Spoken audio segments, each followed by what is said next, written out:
Hello, my name is Icicle. I'm here in Brighton to talk about my album Under the Ice, forthcoming on Shogun Audio.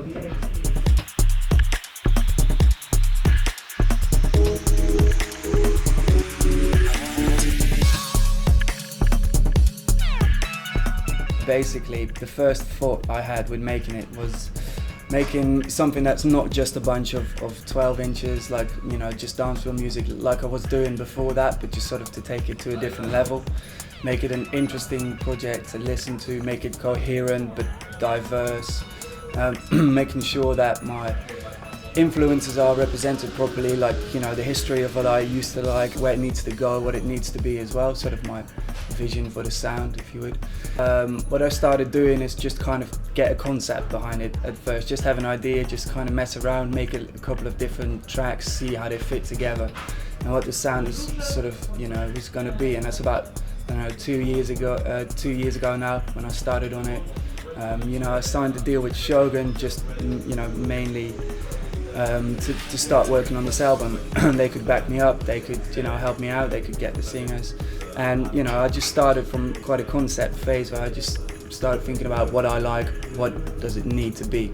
What I wanted to do definitely is be more experimental than I have been before with the sound. So I wanted to go from like just straight up simple drum and bass rollers to like intricate weirdness, you know, and definitely obviously not sticking to the drum and bass genre, but going a bit techno, or massively techno influenced at least, and dubstep and different tempos. Yeah, so that's been the idea. Well, it's taken, I think the oldest track on the album is about 2 years old. So that's taken probably 2 years, but I would say the bulk of the tracks were made in the last year.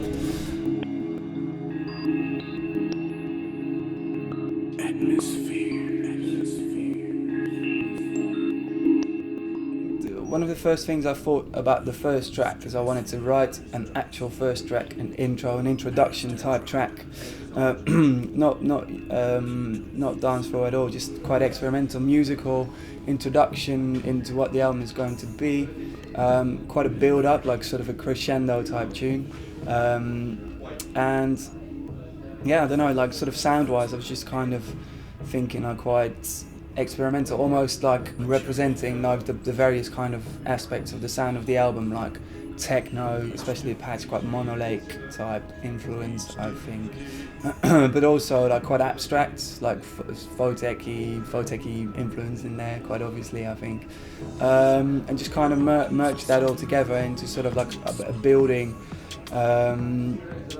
kind of narrative almost of the intro, which obviously is where Robert Owens comes in, because he just kind of introduces it. You know, he starts off spoken word and then slowly goes into singing and then builds into like a proper like sort of like harmony towards the end, which is all about like sort of the start point of a story.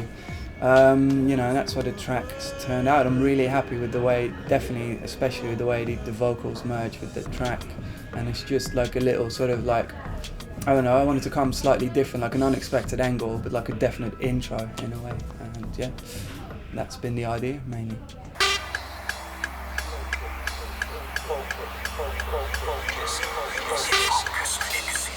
Yeah, track 2 of the album is Dreadnought featuring SP. You know, it's out now, came out really recently, and yeah, it's been great. The support on it's been so lovely. Everybody seems to have gotten behind it, and you know, the track basically, you know, it's just drum and bass. That was my idea. I went like, there's no pretentious stuff. Yes, Mr. Freeze said this one's real cold. 26 degrees below sub-zero. The Dreadnought is the sounds of the drum. Half picture bound. It's just the strict, bare elements of the music that is drum and bass. And then I think to have SPMC do, you know, a 16 bar over that was just a perfect little addition to it. Just simple, to the point, you know, drum and bass. And for a track that has got very little sort of build up, hype, sounds or whatever, I'm just really pleased how people have got behind it so much, because it's just really to the core what I like to do when it comes to dancehall, drum and bass. And yeah, it's just it's nice. The working title of it was The Organic Roller, And that was kind of what it was, what I wanted it to be, like organic, not too techy on it, to sound like analog in a way, but like quite sort of new school produced as well, and just, you know, just drums and bass.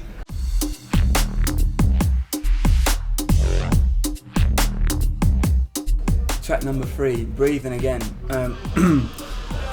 Well, obviously, you know, from the dubstep angle, I needed one just straight up DJ tune, like a club tune, bass line, dark. And from another perspective as well, I really wanted to do a track with my cousin, Proxima. You know, he's a wicked producer, and we've made some music together before, and, you know, it's always works really well. You know, he's a real good friend as well, so it's just, you know, it's lovely to have him on there. The way we worked as well was brilliant, just like one person on the hardware and the other person on the software, and just kind of switching that up, just constantly, like, you know, 2 hands each, just fully on it.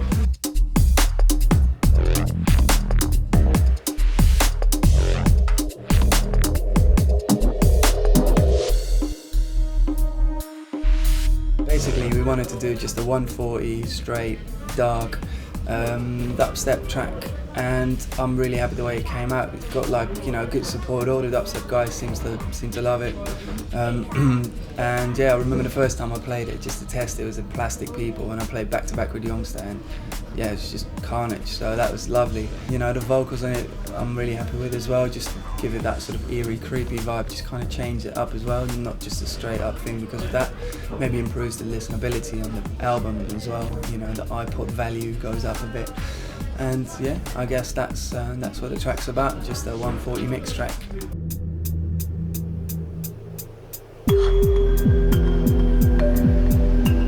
Nausea. It's a dark, rolling drum and bass track, simple but to the point.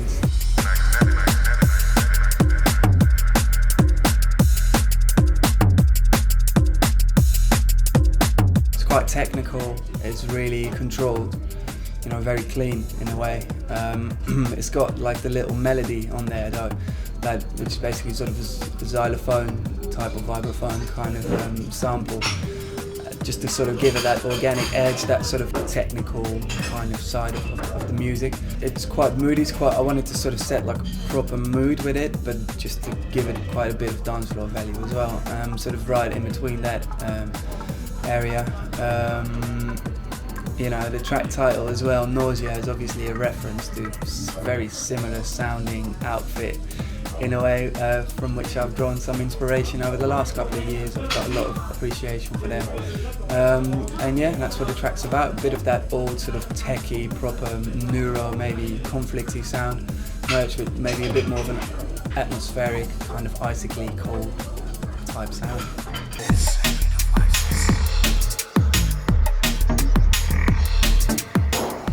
So track number 5 is Bitter Taste featuring DRS, and well, the track I was making is just a really dark, creepy, yeah, I don't know, it's a paranoid track almost.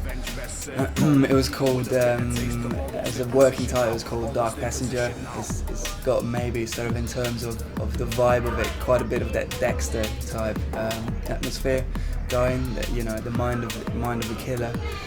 And yeah, it's a bit of a combination of just like, you know, it's creepy techno chords with like a really sort of nasty bass with like quite minimal sharp beats, almost kind of maybe reminiscent a little bit of like back in the day when TV did its stuff on Certificate 18, early subtitles, which used to be a big influence on my stuff anyway.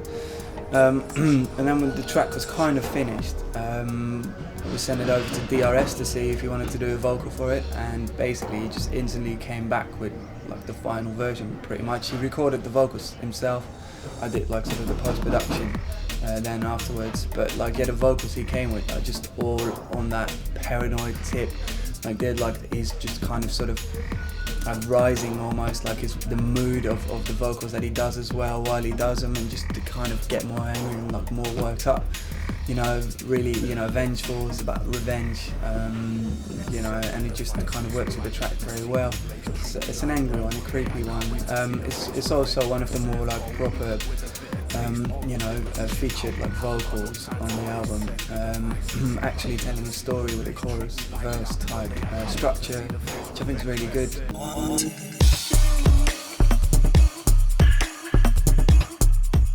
Well, track number 6 is a track called 1 2 Go, which is one of the more experimental tracks, definitely in terms of template, tempo, maybe the sound as well. It's like a 1/3/8 tempo track, kind of, I don't know, in the middle between techno, dubstep, and maybe even like a bit of that sort of glitchy LA type sound almost.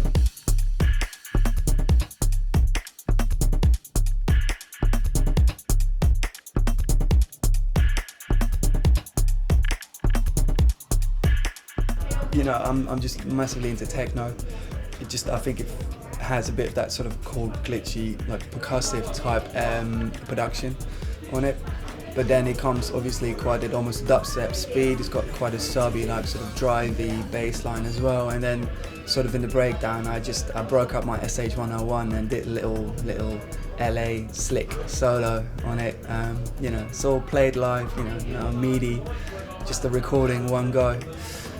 And yeah, it's got me singing on there even. And yeah, for the title 1 2 Go, it's a bit of a kind of a little thought I had, because it can be interpreted in a lot of different ways, because it's kind of, you know, it can be 1 2 go, as in I want to go, which has been a bit of a theme sometimes. My music, you know, obviously I moved away from home.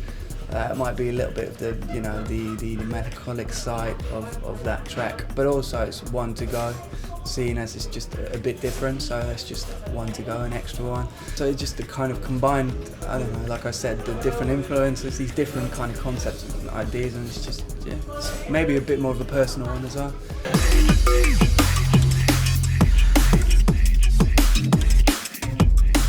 Track 7, top of the page, is a drum and bass track again. It's basically a track I felt like I had to write for the album, because it's like just straight up Icicle bass line.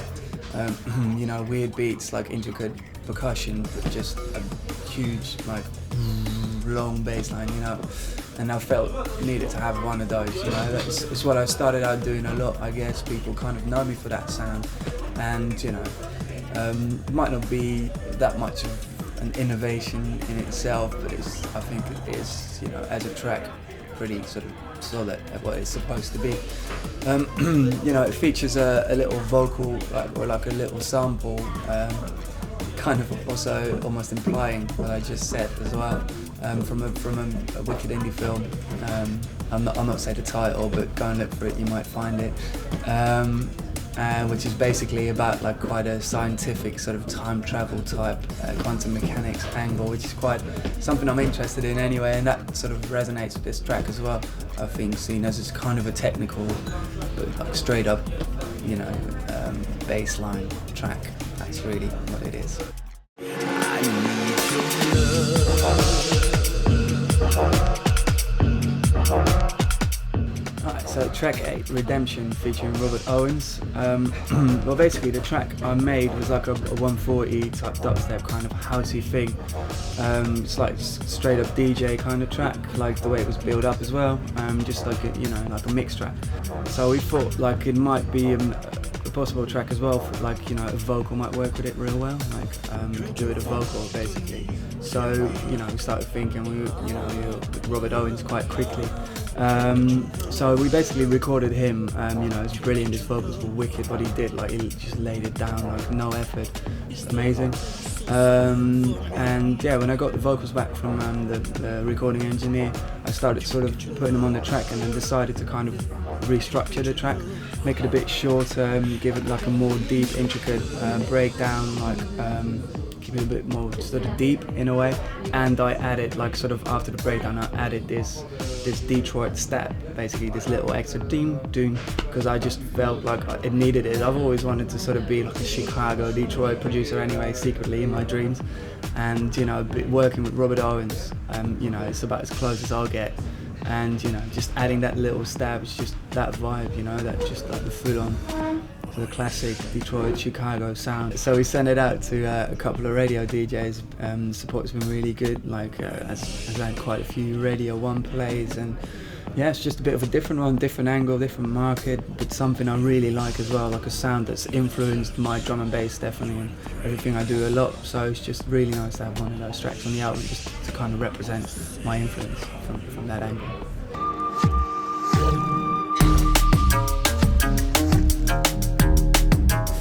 Track number 9 is Arrows. It's the B-side of Dreadnought. It's out now as well. I wanted to sort of set like a mood and tell a story with it a bit, which is something that I always find really pretentious when people bring that up, but in this case it just kind of was. It's got the Arrows samples in there as well, which is like, I've been, on the whole album, I've been experimenting a lot with sort of the, with the panning, like time of arrival panning, which is basically sort of a different way to put stereo in your tracks, and there's like basically a lot of Arrow samples that sort of impact on the beats, and they come in left, right and center basically, and just sort of give it that sort of the feeling of having arrows fly around. And the way the tracks build up, it starts with like the sort of koto melody, like Japanese type melody, which by the way is not a sample, it's all played. And you've got the shakuhachi and the other sort of samples to sort of set that mood of like sort of, I don't know, kind of Japanese Shogun type assassin environment. When it drops, I wanted it to be sort of a chase sequence type track, quite runny, quite sort of have that speed. And then with the arrows, it's just kind of like sort of, kind of the angle of the track is where it's just like, you're being chased, it's like an assassin running, at first sort of being in the clear, getting discovered, running more these arrows around him, impacting, and just kind of up and down. And that's just kind of been the idea behind the track, just set that mood. I've always been really inspired by Japanese stuff, Japanese films, manga and those kind of things. So, I'm just thought like the album should have a track sort of to fully come from that angle, and obviously it being released on Shogun Audio just made it make more sense even. So yeah, there you go.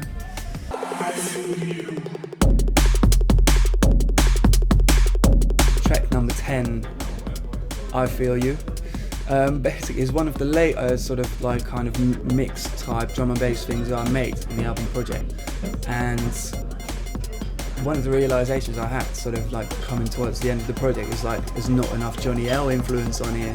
The title, the sample is just, like how we used to do in these tracks, like proper roller as well, raw. But I wanted to come from sort of a bit more of a modern, maybe cleaner type angle, full-on techno. It's got the 808 bongos, just kind of properly something that's been, been done in like the more 130, 140 type genres right now, and I didn't actually hear anybody do it in drum and bass yet. And it's been going down real well in the clubs. I've been playing it for quite a while now, and it's been getting a good reaction. Friction's been playing it a lot, and everybody, all the other guys that have it seem to fully support it.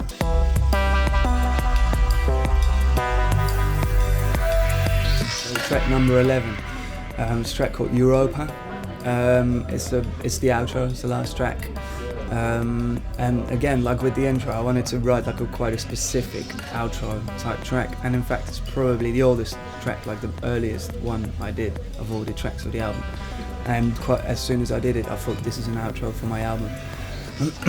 It's kind of sort of really synthesized techno type sound palette, but like at a drum and bass speed, and quite musical, just all written, like played basically, like melody, sort of repetitive but quite emotional.